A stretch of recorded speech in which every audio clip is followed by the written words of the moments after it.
So hi అండి. Hi అండి. So SSMB 29 coming June ఎలాంటి ఎక్స్పెక్టేషన్స్ ఉన్నాయి? హై ఎక్స్పెక్టేషన్సే ఉన్నాయి, హిట్ అవుతుందనే అనిపిస్తుంది పక్కాగా. Okay. So and Mahesh Babu గారిని చూస్తే ఎలా అనిపిస్తుంది? ఎందుకంటే లాంగ్ హెయిర్తో ఉన్నారు కదా.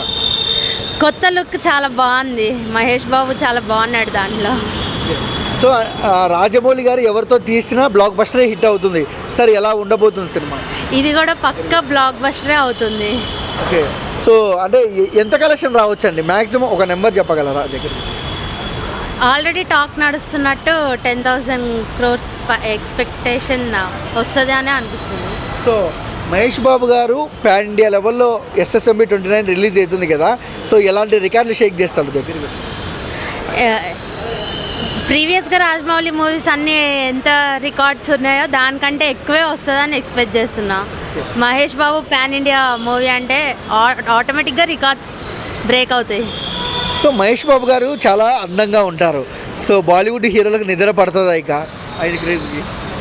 కష్టమే. ఇంకా మహేష్ బాబు మూవీ రిలీజ్ అయిందంటే ఇంకా ఏ మూవీ ఉన్నా ఆ టైంలో మాత్రం బాలీవుడ్ అయినా ఏదైనా కానీ పక్క పోతుంది. ఓకే. రాజమౌళి అండ్ కాంబినేషన్ ఎలా అనిపిస్తుంది Mahesh Babu combination? First time కాబట్టి నేను కూడా వెయిట్ చేస్తున్నా ఆ కాంబినేషన్ కోసం. ఓకే. సో కలెక్షన్ ఎంత కొట్టొచ్చండి మామూలుగా 1 wordలో ఏం చెప్తారు? ఫస్ట్ డే ఎంత ఉండొచ్చు కలెక్షన్? 1000 crores కొట్టొచ్చా? కొట్టచ్చు. సో ఓవరాల్గా మహేష్ బాబు గారు మంచి మనిషి, చాలామంది చిన్నపిల్లలు ప్రాణాలు నిలబెట్టే వ్యక్తి. సో ఒక ఫ్యాన్గా ఏం చెప్తారు ఆయన గురించి? చాలామంది గుండె ఆపరేషన్ చేయించారు కదా, ఎలా అనిపిస్తుంది? తన మంచితనమే మూవీస్లో కూడా, అందుకే అంత మంచిగా ఉన్నాడు. ఇప్పుడు కూడా అన్ని మూవీస్ కూడా అందుకే అంత బాగా, తన మంచితనం వల్లే మూవీస్ కూడా హిట్ అవుతున్నాయి అనిపిస్తుంది. థ్యాంక్స్.